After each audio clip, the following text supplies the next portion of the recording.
Oke, halo semuanya. Nah, udah sampai ya di part yang terakhir, part yang kedua dari pembahasan SIMAK UI. Semoga masih pada semangat. Oke, sip.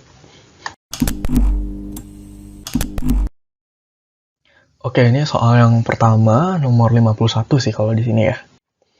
Nah, ini juga soal yang terlalu gampang, jadi masuk bonus ini kalau kataku. Diketahui perubahan entalpi reaksi pembakaran untuk grafit dan intan itu masing-masing sebagai berikut. Jadi kamu punya C grafit dan C intan masing-masing dibakar, direaksikan dengan O2, menghasilkan CO2 ya. Delta H-nya itu untuk yang grafit minus 394, kalau yang intan itu minus 396. Nah, yang ditanya itu adalah kalor yang terlibat dalam konversi 1,2 kg grafit menjadi intan. Oke, berarti yang ditanya itu ini, C grafit menjadi C intan. Ini adalah reaksi yang kita pengenkan ya, reaksi target. Data yang diketahui aku tulis ulang di sini, terus aku kasih nomor biar gampang. 1 sama 2 gitu ya. Nah, kita pengennya itu si C intan itu di sebelah kanan. Kalau kita lihat di nomor 2 itu ada C intan di sebelah kiri. Udah tinggal kita balikin aja reaksinya. Jadi kayak gini. Nah, ini yang nomor 2 ya. Ini nomor 1. Karena dibalik, delta H-nya juga berubah, tandanya jadi positif. Oke, reaksi yang pertama itu nggak perlu dibalik karena kita memang pengen C grafitnya di sebelah kiri. Oke, udah tinggal dijumlahkan aja. Ini bisa dicoret kan, si CO2 sama O2. Maka didapat C grafit menjadi C intan itu adalah plus 2 kJ. 2 kJ ini itu untuk 1 mol. 1 mol C intan gitu, pembentukan C intan. Yang kita pengenkan itu untuk 1,2 kg. Apakah 1,2 kg itu 1 mol? Kita cari dulu molnya. Mol sama dengan massa dibagi AR. AR karena karbon kan ya, grafit itu. Jadi 1200 gram, jadiin gram, dibagi 12. AR-nya karbon kan 12. Gram-gram coret dapatlah 100 mol. Nah, udah deh. Jadi kalau tadi ini kan untuk 1 mol itu sama dengan berapa? 2 kJ. Yang kita pengenin itu untuk 100 mol. Jadi kamu tinggal bikin perbandingan aja gitu ya. Itu berapa kilojoule sih gitu kan. Mol-mol coret maka X sama dengan 2 kali 100 yaitu 200 kilojoule. Oke, jawabannya itu yang D, 200 kilojoule positif. Gampang. Oke, lanjut nomor 52. Ini soalnya sama banget persis dengan yang di part sebelumnya, yang soal titrasi. Oke, yang ada kurva itu. Nah, di sini soalnya pada titrasi 20 mili suatu asam lemah X, dibutuhkan 20 mili NaOH 0,2 molar untuk tepat mencapai titik ekivalen. Oke, pengukuran pH pada titik ekivalen menunjukkan nilai 8 log 2. Yang ditanya itu nilai Ka dari Hx. Oke, ini data yang diketahui aku tulis ulang. Kemudian ini pH-nya pada titik ekivalen 8 log 2 berarti kan basa ya. Jelas, karena asam lemah ditambah basa kuat gitu. Ya udah, masukin ke rumus titrasi. Jadi, Ma kali Va kali A ini adalah valensi dari asam. Mb kali Vb kali B ini valensi dari basa. Masukin semua yang kita punya, itu nanti kita dapat molaritas dari asamnya, dari si HX ya. Maka dapat 0,2 molar. Oh, ternyata sama juga nih kayak soal yang itu. Molaritasnya sama-sama 0,2 molar, baik si basa maupun si asam. Volumenya sama-sama 20 mili, baik si asam maupun si basa. Oke, maka kita cari molnya. Mol sama dengan molar dikali volume. Molarnya 0,2 molar dikali 20 mili. Dapat 4 milimol. Nah, 4 milimol ini untuk keduanya ya. Jadi, aku nggak perlu ngitung 2 kali gitu loh. Karena sama aja kan. Oke, terus kita bikin ini, bagan mula-mula reaksi sisanya. Kayak gini ya. Sama seperti soal itu, jadi habis pada bagian akhir si reaktannya dua-duanya habis. Kemudian terbentuk garam NaX sebanyak 4 milimol gitu dan air ya. Nah, ini adalah ciri-ciri dari apa? Hidrolisis. Hidrolisis apa? Asam atau basa? Basa ya. Kenapa? Tadi, karena garamnya itu terbentuk dari basa kuat dengan asam lemah. Masih ingat ya, rumus hidrolisis basa sama sih kayak soal yang sebelumnya. Konsentrasi OH- sama dengan akar KW per Ka dikali konsentrasi garam. Nah, konsentrasi OH minusnya bisa dicari ya. Jadi dari pH kita cari POH itu kan 14 minus pH dapat 6 plus log 2. Nah, pertanyaannya nih, ini kan di sini plus ya. Apakah konsentrasi OH minus itu adalah 2 dikali 10 pangkat 6? Karena kalau 2 kali 10 pangkat minus 6 itu 6 min log 2, bukan 6 plus log 2. Apakah ini benar gitu? Ternyata salah. Oke. Jadi, nggak bisa kalau dia plus kayak gini, kamu jadiin kayak gini tuh nggak bisa. Caranya gimana? Nah, pH tadi kan 8 minus log 2, maka konsentrasi H plusnya 2 kali 10 min 8. Jelas ya. Maka konsentrasi OH minus itu bisa dicari dengan konsepnya banget nih. KW kan sama dengan konsentrasi H plus dikali konsentrasi OH minus. Ya udah, tinggal konsentrasi OH minus sama dengan KW per konsentrasi H plus. Gitu. Dimana KW kita semua tahu ya, nilainya itu adalah 10 pangkat minus 14. Jadi ini nanti dihitung, nanti dapat 5 kali 10 min 7 molar. Konsentrasi si OH minusnya. Gitu teman-teman. Jadi butuh penalaran sedikit ya di sini. Kemudian udah dapat konsentrasi OH minusnya, berarti kita kurang konsentrasi garam ya. Konsentrasi garam gampang. Molar sama dengan mol dibagi volume ya. Tadi kita dapat 4 milimol, terus volumenya karena di akhir, maka volume total. 20 mili ditambah 20 mili, yaitu 40 mili. Dapat molaritasnya itu adalah 0,1 molar, atau 10 min 1. 10 pangkat minus 1. Masukin semuanya, masukin. Jadi kayak gini ya. Terus kedua ruas dikuadratin biar akarnya hilang.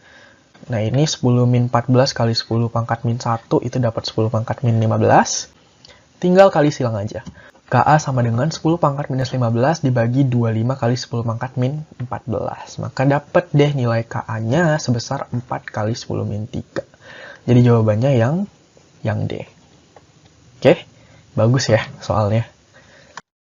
Oke, lanjut nomor 54. Nah, ini juga soal yang sama banget dengan yang di paket sebelumnya, beda unsur.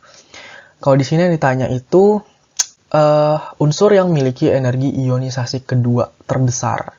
Kayak unsurnya ada apa aja nggak kelihatan ya di situ. Ini aku tulis Al, Si, Ps, dan Cl. Ini udah aku rutin sesuai dengan golongannya. Jadi kita punya ya golongan 3 sampai golongan 7. Nah, di sini itu kan yang ditanya energi ionisasi kedua. Oke, di video itu juga udah ada yang nanya, Kak, itu berarti harus dihafalin dong tabelnya. Enggak. Jadi, namanya juga kan tren gitu ya, kecenderungan. Berarti, ya dia terus berulang gitu. Kamu bisa pakai pattern itu, pola itu berulang kali gitu. Sebenarnya di situ aku udah jelasin kan, definisi gitu dari energi ionisasi kedua, ketiga, ya kan? Kalau misalnya ini deh, aku bawa aja langsung tabelnya. Misalnya kamu punya data energi ionisasi pertama sampai ke 4 yang ini. Oke, warna ungu deh. 1 sampai 4. 738, 1451, 7733, 10540. Maka kamu bisa tebak nggak dia golongan berapa? Golongan 2. Kenapa? Karena terjadi lonjakan dari EI2, energi ionisasi kedua, ke EI3-nya. Gitu. Dia butuh energi yang banyak banget pas EI3. Kenapa? Karena sebenarnya dia udah stabil di golongan 2 gitu. Jadi EI2-nya ini tuh udah yang paling stabil, sehingga kalau diganggu, kalau kita pengen dia ke golongan 3 itu udah butuh energi yang sangat besar. Makanya bisa diprediksi, oh berarti dia golongan 2. Itu kan biasa soal-soal kan kayak gitu, nentuin golongannya. Nah, di sini unsur-unsur yang kita punya, Al, Si, Ps, dan Cl, itu tidak ada yang golongan 2. Ya nggak? EI2 itu kan yang ini nih, baris kedua. Dia belum ada yang mengalami lonjakan. Kalau Al golongan 3 ya lonjakannya di EI3 dong. Si golongan 4 lonjakannya ya di golongan 4. Di EI4 gitu. P golongan 5 lonjakannya ya di EI5. Nah, karena mereka belum ada yang lonjakan, harusnya kita masih pakai aturan energi ionisasi in general yang secara umum gitu, dimana semakin ke kanan nilainya semakin besar, semakin ke atas nilainya semakin besar juga gitu kan. Ya udah, karena kita udah nggak musingin yang itu, udah kesimpulannya semakin ke kanan nilainya semakin besar. Dan terbukti ini ke sini nilainya kan semakin besar. Udah deh, yang paling gede itu adalah Cl. Jadi jawabannya yang A. Kalau misalnya masih belum paham, coba nonton video yang part satunya ya. Di situ menurutku lebih jelas deh. Oke, ini kayaknya soal yang paling ditunggu-tunggu ya. Kimia organik, yang merupakan senyawa aromatis. Simple banget pertanyaannya. Oke, BTW sebelumnya kamu lihat di sini nomor 1 itu aku ada nambahin 2 PeB ya. Ada 4 elektron. Karena nggak digambarin gitu, jadi aku nambahin sendiri. Kita tahu kalau oksigen itu kan golongan 6, dia punya 6 elektron valensi. Jadi ada 4 elektron bebas dan ada 2 dalam bentuk PeI, pasangan elektron ikatan. FYI aja. Nah, senyawa aromatis kalau di SMA itu kita apa? Tahu kan kalau senyawa aromatis itu adalah benzena. Nah, tapi kenyataannya nggak cuma benzena gitu senyawa aromatis. Benzena itu salah satu contoh dari senyawa aromatis. Nah, karena kita udah tahu kenyataan ini, coba kamu lihat di sini tuh ada loh senyawa benzena. Di mana?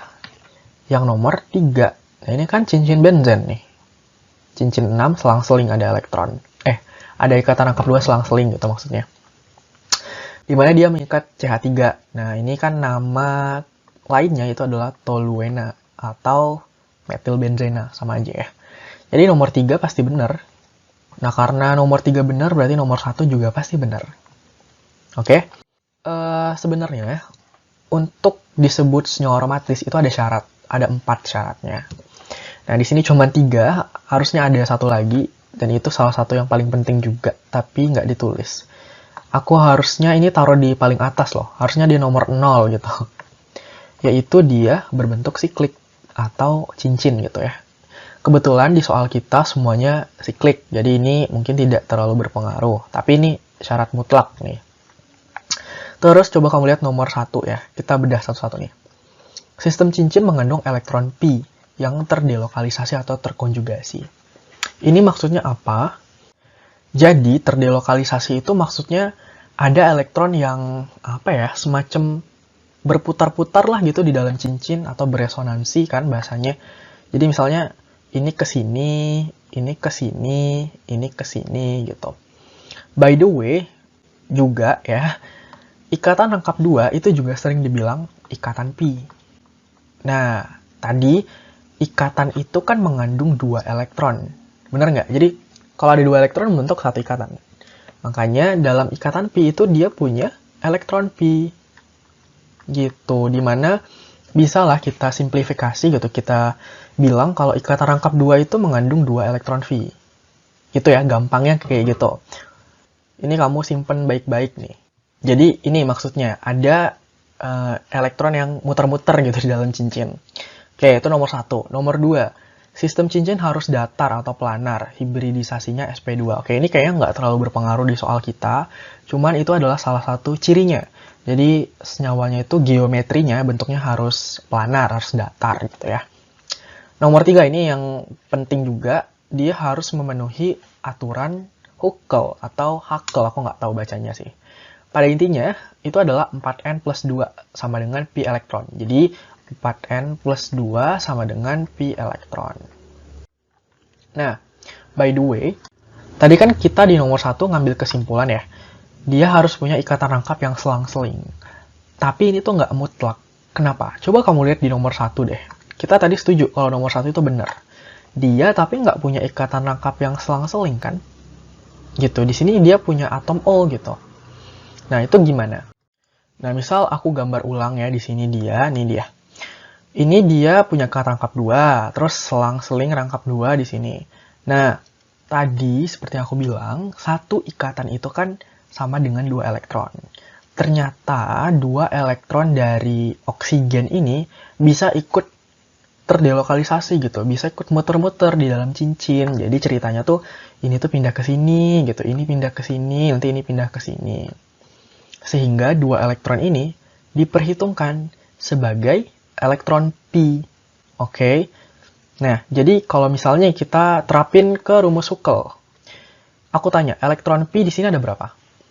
Ada 6 ya. Jadi satu ikatan rangkap 2 tadi kita punya 2 elektron, ini 2 elektron, dua elektron ini, si PeB-nya, itu dihitung juga sebagai elektron pi. 2 elektron. Jadi totalnya ada 6. Masukin ke rumus sini, 6. Oke, biar gampang ini aku nggak usah tulis. Udah tinggal dihitung. 4N sama dengan 4N sama dengan 1. Nah, karena dia bilangan bulat nih, N sama dengan 1, bener. Jadi dia memenuhi aturan Huckel. Oke, jadi N-nya itu harus bilangan bulat, mulai dari 0. 0, 1, 2, 3, dan seterusnya. Gitu ya. Oke, nomor 1 benar. Sekarang kita coba cek nomor 2. Sebenarnya kalau kamu lihat di sini, udah kelihatan salah banget. Kenapa? Karena tidak selang-seling. Di sini rangkap 2, di sini tunggal, di sini tunggal. Gitu kan? Udah salah sebenarnya. Sekarang kita buktikan dengan aturan Huckel. Jadi, misal di sini 4N plus 2 sama dengan, hitung. Elektron pi-nya ada berapa? Kita punya 2, 4, 6, 8. Oke, sama dengan 8. Maka 4N sama dengan 6, N sama dengan 6/4 atau 3/2. Atau 1,5 ya. Nah, dia bukan bilangan bulat, dia bilangan desimal. Makanya dia salah. Gitu. Jadi, nomor 2 salah. Udah deh jawabannya 1 dan 3 kan sebenarnya. 1 dan 3 itu kalau nggak salah B deh. B ya jawabannya. Nomor 4 juga kelihatan kalau dia nggak selang-seling ya kan. Di pucuknya ini habis gitu, nggak ada ikatan rangkap 2-nya. Kalau kita coba buktikan dengan aturan Huckel, coba ya. 4N plus 2 itu sama dengan pi elektron. Pi elektronnya ada berapa? 2, 4. Oke, 4. Maka nanti ini dapat N-nya sama dengan setengah. Oke, atau 0,5 ya. Dia juga bukan bilangan bulat. Makanya nomor 4 itu salah. Jadi jawaban yang benar itu adalah 1 dan 3. Nah, ini mungkin baru ya buat kamu ya. Oke, sip. Oke, kita masuk ke soal terakhir yang aku punya ya. Ini soal nomor 59 sih di sini dibilang. Ini tentang hidrolisis garam. Ini gampang banget nih. Senyawa yang apabila dilarutkan dalam air menghasilkan konsentrasi spesi H3O+ lebih banyak atau lebih besar itu kayaknya daripada konsentrasi OH-. Nah, H+ atau H3O+ lebih besar daripada OH- kan artinya apa? Artinya dia bersifat asam. Gitu kan. Berarti kita cuma disuruh prediksi gitu, garam-garam mana nih di antara nomor 1 sampai nomor 4 itu yang bersifat asam gitu. Garam asam itu yang mana gitu loh. Ini aku tulis ulang semuanya sambil diionisasikan. Nah, tipsnya adalah misalnya nomor 1 nih, kamu nggak tahu ini CH3NH2 itu apakah, aku nggak tahu. It's okay, kamu nggak tahu itunya. Tapi kita tahu semua, kita semua tahu kalau Cl itu terionisasi kan menjadi Cl- ya. Ya kan? Sisanya ya pasangannya gitu. Jadinya CH3NH2+. Sama juga kayak nomor 3 dan nomor 4. Contoh ya nomor 3, kita nggak tahu C6H5NH3 itu muatannya apa. Tapi kita yang tahu, yang pasti kita tahu adalah Br. Br itu adalah Br-. Maka ya sisanya pasangannya gitu, C6H5NH3+. Begitupun untuk yang nomor 4 ya. C6H5COOK. Kita tahu pasti kalau K itu golongan 1, K+, muatannya, pasangannya ya, sisanya pasangannya gitu, C6H5CO-. Gitu aja sebenarnya, oke? Nah, coba kita nomor 1 balik ya. Di sini kita punya Cl- dan CH3NH2+. Di mana-mana, kalau organik ya, ini tuh organik ya guys. Itu nggak ada yang kuat. Oke? Semuanya tuh lemah. Asamnya tuh asam lemah, basanya tuh basa lemah. Nggak ada bahasa kuat dari organik. Gitu. Maka di sini kita tahu Cl itu kan asal muasalnya itu dari HCl. Oke? HCl itu asam yang kuat. Ya nggak? Sedangkan tadi kalau organik itu selalu lemah. Jadi asam kuat tambah basa lemah. Ya pasti dia bersifat asam. Oke, nomor 1 benar ya. Nomor 1 asam. Gitu. Kalau nomor 1 benar, nomor 3 harusnya benar. Ya nggak? Nomor 3 benar. Coba kita lihat. Di sini kita juga tahu kalau Br itu asalnya dari HBr, asam bromida yang merupakan asam kuat juga. Tadi seperti yang aku bilang, kalau pasangannya di sini organik itu selalu lemah. Jadi asam kuat tambah basa lemah juga asam. Jadi nomor 3 juga benar. Oke, nomor 3 benar. Terus coba lihat nomor 2. Nah, nomor 2 gampang nih. Kita punya NaCN, terbentuk dari Na plus dengan Cn minus. Na plus itu asalnya dari NaOH, ya kan? Cn itu asalnya dari HCN, asam sianida. NaOH itu basa kuat, HCN itu asam lemah. Oke, maka dia bersifat basa. Ya, basa kuat tambah asam lemah itu jadinya basa. Maka nomor 2 salah. Nomor 4 kita punya K+. K+ itu asalnya dari KOH. KOH itu basa kuat. Ini organik pasti lemah. Oke, jadi basa kuat tambah asam lemah sifatnya basa. Jadi juga salah. Yang benar itu cuma 1 dan 3. Jadi jawabannya yang A. Oke. Sip. Oke, udah selesai semuanya. Thank you udah nonton videonya. Ini kayaknya bakal jadi video terakhir buat angkatan ini gitu kan. Thank you udah ikutin dari awal banget. Dari Januari pertama kali aku bikin channel sampai sekarang. Ya, semoga sukses ujiannya dan hasilnya memuaskan. Oke? Thank you. Bye.